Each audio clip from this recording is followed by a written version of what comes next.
क्या कभी आपने सुना कि भारत सेना का एक ऐसा सैनिक जो मौत के बाद भी अपनी देश की रक्षा कर रहा है, देश की सरहद के ऊपर, जिसने मौत के बाद भी दुश्मनों की कई ऐसी नीतियों को फेल कर दिया जिन नीतियों के कारण हमारे देश की सेना का नुकसान हो सकता था। जी हाँ दोस्तों, आज आपके पास लेके आया हूँ एक ऐसे जाबाज सैनिक की कहानी जो मौत के बाद भी अपने देश की रक्षा कर रहा है। तो आज की कहानी जो मैं आपको बताने वाला हूँ वो कहानी है बाबा हरभजन सिंह के बारे में। तो कहानी शुरू करते हैं। मैं आपका अपना परमिंदर लेके आया हूँ सच्ची कहानियों की एक सीरीज़। आज एक नई कहानी के साथ आप लोगों के बीच में मैं आया हूँ।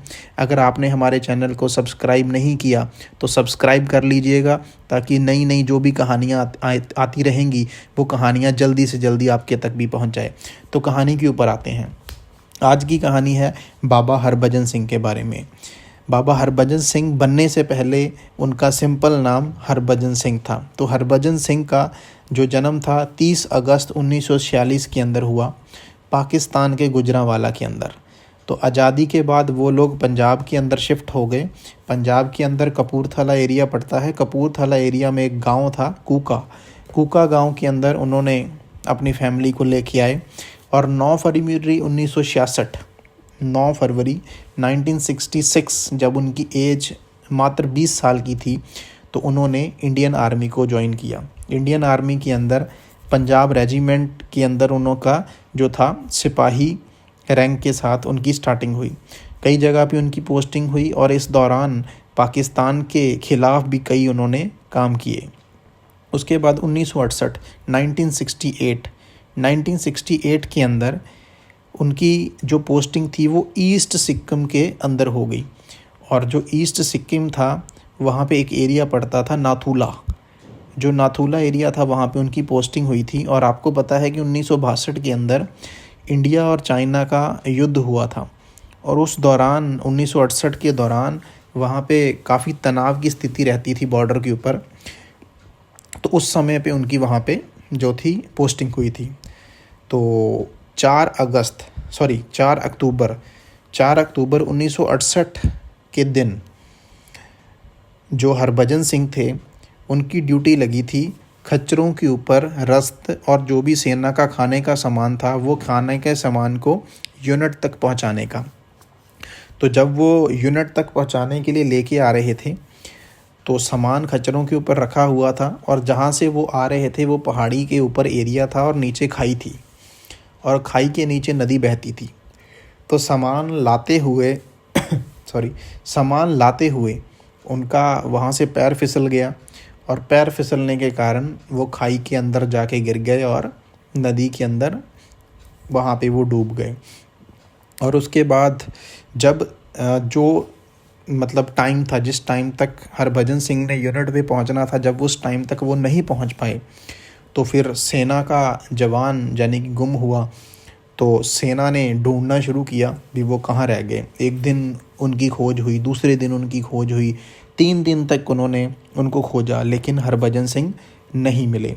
इस दौरान जब वो नहीं मिल रहे थे तो कई लोगों ने कई बातें बनानी शुरू करी। उन्होंने ये बातें बनानी शुरू की कि यहाँ पे बर्फ़ पड़ती है, इतनी मुश्किल ड्यूटी करनी है, शायद हरभजन सिंह जो हैं वो ड्यूटी से भाग गए हैं, कहीं वो भगौड़े तो नहीं हो गए। तो ऐसी बातें तक चलनी शुरू हुई।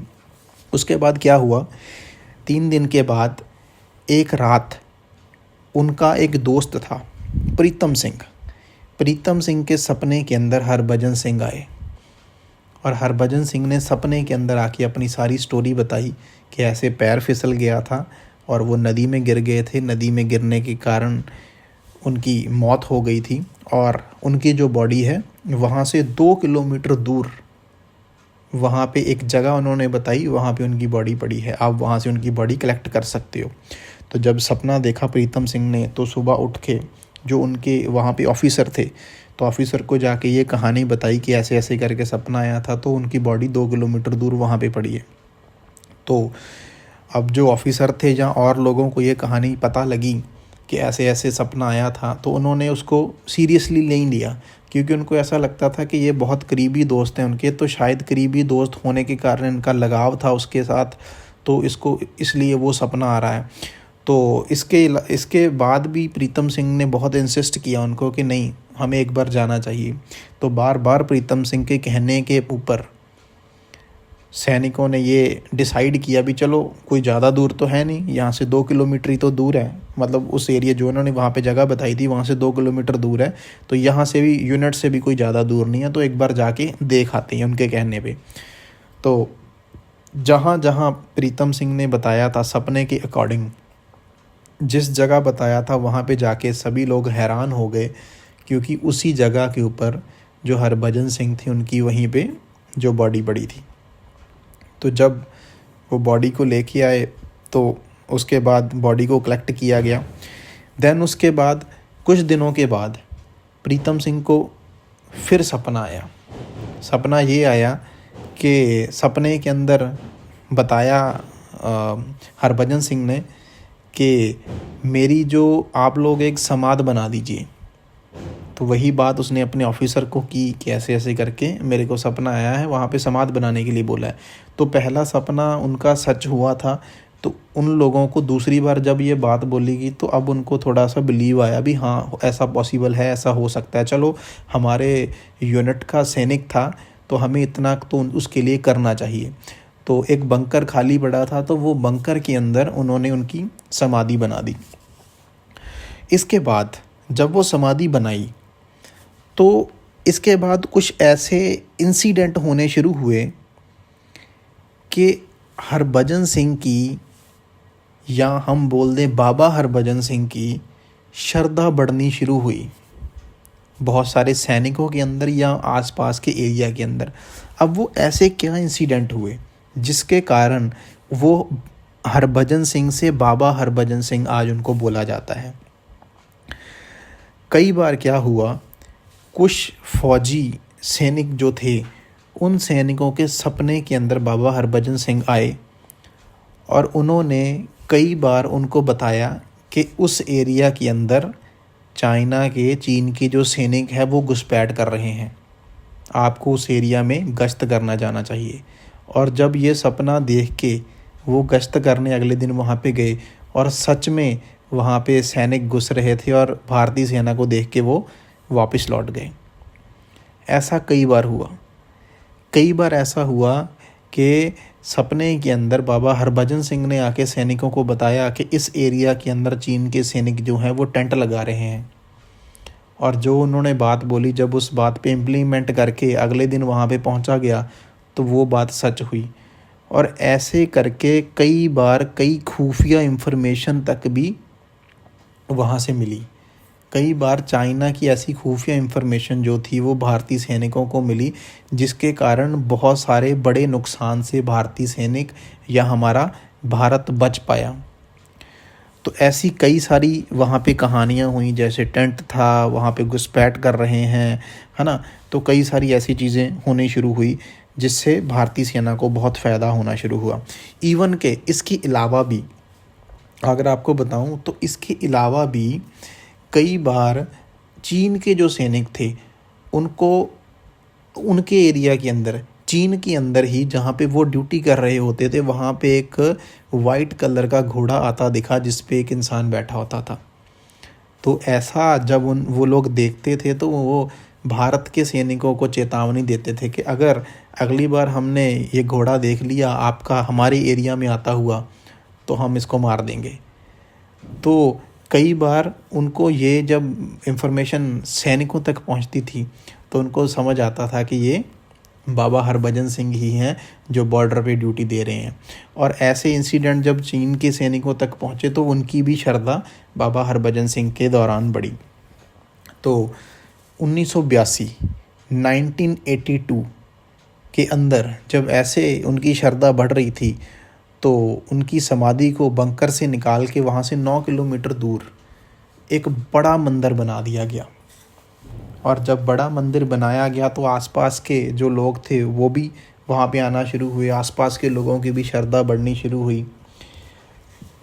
तो उसके बाद क्या हुआ, फिर वहाँ पे एक फ़ैसला किया गया सेना के अंदर एक फ़ैसला हुआ कि जैसे आज भी जो बाबा हरभजन सिंह हैं वो अपनी ड्यूटी वैसे की वैसे दे रहे हैं, जैसे एक रियल सिपाही जो आज एक सिपाही फ़ौज के अंदर भर्ती है वो जैसे ड्यूटी दे रहा है, वैसे ही आज भी हरभजन सिंह ड्यूटी दे रहे हैं। तो इनको वो सारे हक मिलने चाहिए जो हक एक नॉर्मल सैनिक जो है वो लेता है। तो वैसे की वैसे जैसे एक नॉर्मल सैनिक को सैलरी मिलती थी हर महीने, वैसे ही उनको सैलरी मिलनी शुरू हो गई हर महीने। और इसके बाद ये भी डिसाइड किया गया कि जैसे एक सैनिक को 2 महीने के लिए छुट्टी दी जाती है, तो बाबा हरभजन सिंह को भी 2 महीने के लिए छुट्टी मिलेगी 1 साल के अंदर। तो ऐसे ही हुआ। फिर हर साल उनको छुट्टी मिलनी शुरू हुई। 15 सितंबर से लेके 15 नवंबर तक ये 2 महीने उनकी छुट्टी होती थी। अब वो छुट्टी के दौरान क्या होता था, छुट्टी के दौरान भी वहाँ का एक स्टेशन है, रेलवे स्टेशन है जलवायुगुड़ी। जलवायुगुड़ी से बाकायदा बाबा हरभजन सिंह के नाम से एक रिज़र्वेशन होती थी ट्रेन के अंदर। ट्रेन कौन सी होती थी, डिब्रूगढ़ टू अमृतसर एक्सप्रेस। उसके अंदर उनकी स्पेशल रिज़र्वेशन होती थी। 3 सैनिक उनके साथ जाते थे ये फ़ील करके कि बाबा हरभजन सिंह हमारे साथ चल रहे हैं। उनका सामान उठाते थे, उनके जो भी शूज़, उनकी वर्दी या जो भी उनका सामान था वो एक बक्से के अंदर बंद करके लेके जाते थे, उनकी सीट पे रखते थे और उनकी टिकट बुक होती थी। और बाकायदा उनके घर पे पंजाब के अंदर जलंधर स्टेशन पे वो उतरते थे और वहाँ से वो उनके गांव तक उनका सामान छोड़ के आते थे। इसके अलावा जब उनकी छुट्टी ख़त्म होती थी तो उससे 1 दिन पहले सैनिक आते थे पंजाब के अंदर उनके घर में, उनका सामान उठाते थे, जलंधर से चलते थे और वापस जलवायुगुड़ी जो स्टेशन था वहाँ तक पहुँचते थे और फिर वो यूनिट तक वो लेके आते थे।